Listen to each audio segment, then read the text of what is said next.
तो दोस्तों बंगाल में वायलेंस अपने चरम पर है और ऐसे में गोदी मीडिया, जिसको आप बिकी हुई मीडिया भी बोलते हो, वो बंगाल वायलेंस के बारे में कुछ नहीं बोल रही है। अब मोदी के द्वारा खरीदी हुई मीडिया बंगाल के वायलेंस के बारे में बोल क्यों नहीं रही है, ये समझ में नहीं आ रहा है भाई। वहीं दूसरी ओर बोलने जब कंगना रनौत आती है, क्योंकि मीडिया तो बोल नहीं रही थी तो कंगना ने सोचा मैं ही बोल दूं, तो कंगना रनौत का अकाउंट हमेशा हमेशा के लिए सस्पेंड कर दिया जाता है ट्विटर के द्वारा। अब उसके बाद कंगना को घेरने की पूरी कोशिश की जाती है लिब्रांडुओं के द्वारा। तो इस पूरे मुद्दे के ऊपर डिटेल में चर्चा करेंगे, आप हमारे साथ बने रहिए, देखते रहिए आज की ताज़ा खबर।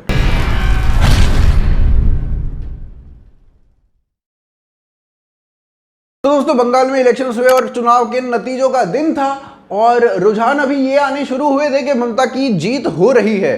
तो ऐसे में इन रुझानों के चलते बीजेपी के सपोर्टर्स और बीजेपी के कार्यकर्ताओं पर पूरे के पूरे हमले होने शुरू हो गए और जैसे जैसे रुझान रिजल्ट में परिवर्तित हुए वैसे वैसे ये हमले किलिंग्स में परिवर्तित हो गए। रुझान के समय ही आरामबाग में बीजेपी के ऑफिस को फूंक दिया गया, शिवेंदु अधिकारी पर हमला हुआ, साथ ही साथ बीजेपी के कई कार्यकर्ताओं पर बहुत बड़े बड़े हमले हुए जिसमें से कई लोगों को मार दिया गया। महिलाओं के रेप तक की बात इंडिया टुडे ने कही और ऐसा है कि मतलब बंगाल की पुलिस ने कुछ इंसिडेंट्स को फेक भी बताया जिसमें रेप के इंसिडेंट शामिल थे। और ऐसी भी कई वीडियो सामने आई जिसमें बीजेपी की महिला वर्कर्स को पीटते हुए, घसीटते हुए, उनको मॉलेस्ट करते हुए टीएमसी के गुंडे दिख रहे थे और उसके बाद भी वहां की पुलिस चुप ही बैठी हुई दिख रही थी। ऐसे अनगिनत किस्से बताए जा सकते हैं, सुनाए जा सकते हैं, मगर फिर भी बंगाल के वायलेंस के बारे में कोई बात नहीं करना चाहता। और तो और बंगाल में जो वायलेंस हो रहा है इसके बारे में ममता बनर्जी ने कुछ समय पहले जब चुनावी रैलियां चल रही थी उनमें चेता भी दिया था। अन्याय विरुद्ध व्यवस्था जे ना नेबे से बुझते पारबे आगामी दिन तो আমরাই থাকবো, তখন আমরা দেখে নেব,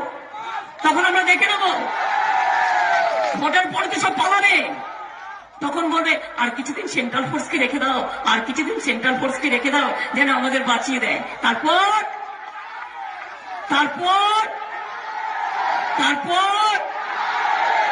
এখন আর দেরি নয়।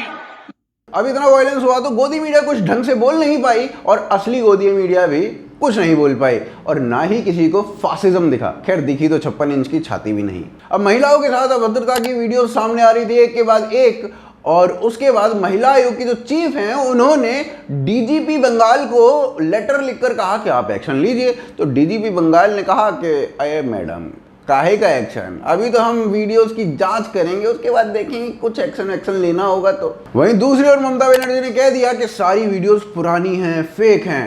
अभी डीजीपी जांच करने की बात कर रहे थे और वहीं ममता बनर्जी ने अपना डिसीजन सुना ही दिया। अब डीजीपी भी क्या ही बेचारे बोल पाएंगे, वो भी कह देंगे कि भैया पुरानी है, फेक है। अब दीदी ने वीडियोस को पुराना बता दिया। तो मैडम का कहना बेसिकली ये है कि ये जो सारा कांड हुआ है ना, ये ममता बनर्जी के रिजीम में हुआ है, इसलिए ममता बनर्जी को दोष मत दीजिए। ममता बनर्जी के काम के लिए ममता बनर्जी को दोष कैसे दे सकते हैं आप? अब जब मीडिया में मुद्दा उठा ही नहीं, केवल सोशल मीडिया पर मुद्दा उठा तो लिब्रांडो ने इसे दबाने की कोशिश की। आशुतोष ने कहा प्रोपेगेंडा, जबरदस्त प्रोपेगेंडा। वहीं दूसरी ओर 500 रुपए वाली रिया ने ये ट्वीट लिखा कि ये जो पूरा का पूरा ये प्रोपेगेंडा है बीजेपी के द्वारा कोरोना से ध्यान हटाने के लिए। रिया के इस ट्वीट को डेरेक ओब्रायन भी रीट्वीट करते हैं और कमाल की बात बताए क्या है? कमाल की बात यह है कि रिया है इंडियन यूथ कांग्रेस की और एनएसयूआई के प्रेसिडेंट बंगाल के और वहां के एमपी कैंडिडेट जो कि कांग्रेस के ही हैं, वो खुद ये ट्वीट लिखते हैं। उनका नाम है सौरभ प्रसाद और वो कहते हैं कि टीएमसी के गुंडे हमारे वर्कर्स को मार रहे हैं, पीट रहे हैं। तो रिया जी, आपकी पार्टी के एनएसयूआई के प्रेसिडेंट, एमपी कैंडिडेट प्रोपेगेंडा कर रहे हैं या ये सच बोल रहे हैं? बताइए। तो महुआ मोइत्रा, जिनको हर जगह फासिज्म ही फासिज्म दिखाई देता है, जो 7 साइंस ऑफ फासिज्म लेकर संसद तक पहुंच गई थी, वो महुआ मोइत्रा कह रही हैं अरे कुछ नहीं हुआ भाई, कुछ भी तो नहीं हुआ, यहाँ पे तो कुछ है ही नहीं, कोई वायलेंस नहीं है, सब शांत पड़ा है, कितना आबाद एरिया है ये। तो उसके बाद प्रियंका चतुर्वेदी भी आई और उन्होंने पूछा डायरेक्ट जी बताइए तो वायलेंस हो रहा है क्या? मतलब मैं आपकी बात को पूरी तरीके से मान लूंगी, आप जो भी कहोगे वही सत्य है मेरे लिए, आप बता दो वायलेंस हो रहा है कि नहीं हो रहा है। तो डायरेक्ट ने कहा कि देखो प्रियंका जी, ऐसा है कि वायलेंस तो हो रहा है लेकिन केवल और केवल बीजेपी आईटी सेल के ट्वीट में हो रहा है।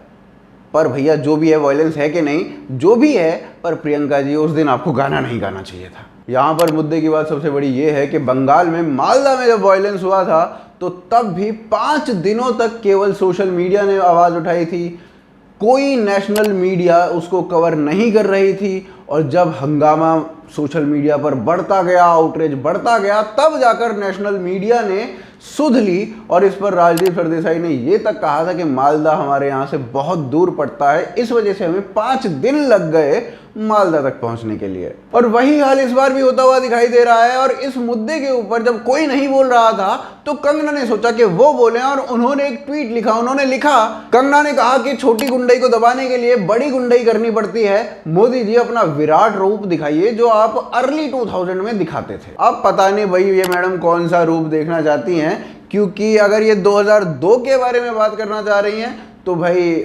सारे कोर्ट्स ने मोदी को बाइज्जत बरी किया है और सभी कोर्ट्स ने कहा है कि 2002 के वायलेंस में मोदी का कोई हाथ नहीं था। अब मैडम को कोई नई बात पता हो तो हम कह नहीं सकते। अब कंगना के ऐसा बोलते ही लिब्रांडू कंगना के ऊपर चढ़ गए और कहना शुरू कर दिया कंगना जो है वो किलिंग करवाना चाह रही है, वो जेनोसाइड करवाना चाह रही है। मगर अगर कंगना किलिंग करवाना चाह रही है वो फ्यूचरिस्टिक बात है, लेकिन जो किलिंग्स वहां पर ऑलरेडी हो रही हैं उनके बारे में भी तो जरा सा बोल लो, फासिज्म तो देख लो थोड़ा सा। और वैसे भी कौन सा मोदी ने कंगना के कहते ही अपना विराट रूप दिखा देना था कि भाई अब तो कंगना ने बोल दिया अब तो दिखाना पड़ेगा जलवा। मतलब ये कोई क्रिकेट मैच थोड़ी चल रहा है, वो भी स्कूल का, कि लड़की ने बाउंड्री से बोला अरे छक्का मारो तो भाई स्टेप डाउन करके छक्का ही मार दिया। पर कंगना वाले मुद्दे पर सबसे बड़ी बात यह है कि अगर कंगना ने किलिंग्स के बारे में कहा तो क्या ट्विटर के ऊपर ऐसा पहली बार किसी ने कहा? और कंगना का अकाउंट जो सस्पेंड कर दिया गया, क्या इससे पहले किसी और का अकाउंट सस्पेंड हुआ है इन बातों के लिए? स्वरा भास्कर ने कहा कि आप बजरंग दल से ज्यादा नंबर में स्ट्रीट्स पर आ जाओ। क्या करने के लिए आ जाओ जी? और वो आज भी बड़े धड़ल्ले से ट्वीट कर रही हैं। क्या ये वायलेंस इंसाइट करना नहीं था? सुप्रतीक चैटर्जी क्विंट के जर्नलिस्ट थे और उन्होंने एक ट्वीट लिखा जिसमें उन्होंने लिखा कि मैंने विकीलीक्स पढ़ा और विकीलीक्स में मैंने पाया कि लश्कर तैयबा के लोग जो हैं वो मोदी को मार देना चाहते हैं। अब मैं ये ट्वीट केवल इसलिए लिख रहा हूं ताकि मैं गुड लक दे सकूं लश्कर तैयबा के लोगों को। अब क्या एक देश के प्राइम मिनिस्टर को टेररिस्ट के द्वारा मरवाना गलत नहीं था, किलिंग नहीं थी? मगर आज भी धड़ल्ले से अपने ट्वीट कर सकते हैं, कोई अकाउंट सस्पेंड नहीं हुआ है। इसके अलावा क्विंट के दूसरे जर्नलिस्ट जिन्होंने लिखा था देखिए मोदी की रैली हुई, बस मैं चाहता था कि कोई स्नाइपर भी यहाँ से हो और मोदी को वहाँ से उड़ा दे। तो भैया क्या ये भी किलिंग नहीं थी और किलिंग के लिए इंसाइट करना नहीं था? तो इनके अकाउंट को सस्पेंड क्यों नहीं किया गया? आज भी धड़ल्ले से कर सकते हैं ट्वीट। ये देखिए ये हैं अमानतुल्लाह खान। इन भाई साहब ने लिखा कि डासना मंदिर के पुजारी का जो सर है वो धड़ से अलग कर देना चाहिए। क्या ये वायलेंस नहीं है? क्या ये इंसाइटिंग नहीं है लोगों को? लेकिन इनका अकाउंट भी आज तक बड़े ढंग से बढ़िया तरीके से चल रहा है। हाँ, वो ट्वीट जरूर डिलीट कर दिया गया था। और ये भैया तो ये कह रहे हैं कि मिलियंस ऑफ फ्रेंच को आप मार सकते हो, अब आपके पास लाइसेंस है क्योंकि आप मुसलमान हो। और इनका अकाउंट भी अभी तक चल रहा है। तो भैया ट्विटर थोड़ा सा ध्यान लो, संज्ञान लो। और मोना अम्बेगांवकर का ये ट्वीट आप पढ़िए, वेरीफाइड अकाउंट है। और ये जितने भी अकाउंट्स मैंने आपको दिखाए हैं सब वेरीफाइड अकाउंट्स हैं, सब बड़े बड़े लोग हैं, बड़ी बड़ी फॉलोइंग है और वो इस तरीके की बातें कर रहे हैं। चलिए अब बात करते हैं कि क्या कंगना रनौत ने जो कहा वो सही था या नहीं था और इसका बेटर ऑप्शन क्या हो सकता है। तो ये एक सभ्य देश में वायलेंस का इलाज वायलेंस नहीं हो सकता। एक सभ्य देश में वायलेंस का इलाज पुलिस रिफॉर्म्स हो सकता है। पुलिस रिफॉर्म्स कुछ इस तरीके से होनी चाहिए कि स्टेट के कंट्रोल से पुलिस निकल जाए और उस जगह पर जहां पर भी इस तरीके की कोई चीजें हो रही हैं वहां पर स्वायत्त होकर अपने आप से फैसला ले और उसको रोकने की कोशिश करे। और किया यह भी जा सकता है जैसे आर्मी या एयरफोर्स प्रेसिडेंट के अंडर आती है, उसी तरीके से हर स्टेट की पुलिस जो है वो भी प्रेसिडेंट के अंडर ही आए। इसकी अपनी कुछ लिमिटेशंस हो सकती हैं, लेकिन जो अभी हो रहा है कि महाराष्ट्र में कोई कह देता है कि 100 करोड़ उगा के लाओ तो पुलिस 100 करोड़ उगाने में लग जाती है। महाराष्ट्र में कोई कह देता है कि अंबानी के घर के सामने बम रख दो तो पुलिस बम रखने लग जाती है। और बंगाल में कह देते हैं कि अभी तो हम वीडियो देखेंगे, उसके बाद सोचेंगे, फिर समझेंगे और फिर देखेंगे कोई वायलेंस हुआ है कि नहीं हुआ है। अपने आप से कोई काम नहीं कर पा रहे हैं, तो ये सब चीज़ें रुक जाएंगी। उम्मीद है वीडियो आपको पसंद आई होगी। अगर वीडियो आपको पसंद आई है तो आप इस वीडियो को ज़्यादा से ज़्यादा शेयर कीजिए। उसके अलावा patreon.com और ज्वाइन बटन के थ्रू आप हमें सपोर्ट कर सकते हैं, लिंक डिस्क्रिप्शन और पिन कमेंट में है। साथ ही साथ आप हमें ट्विटर, फेसबुक, इंस्टाग्राम पर भी फॉलो कर सकते हैं। आप देख रहे हैं आज की ताज़ा खबर। जय हिंद, जय भारत।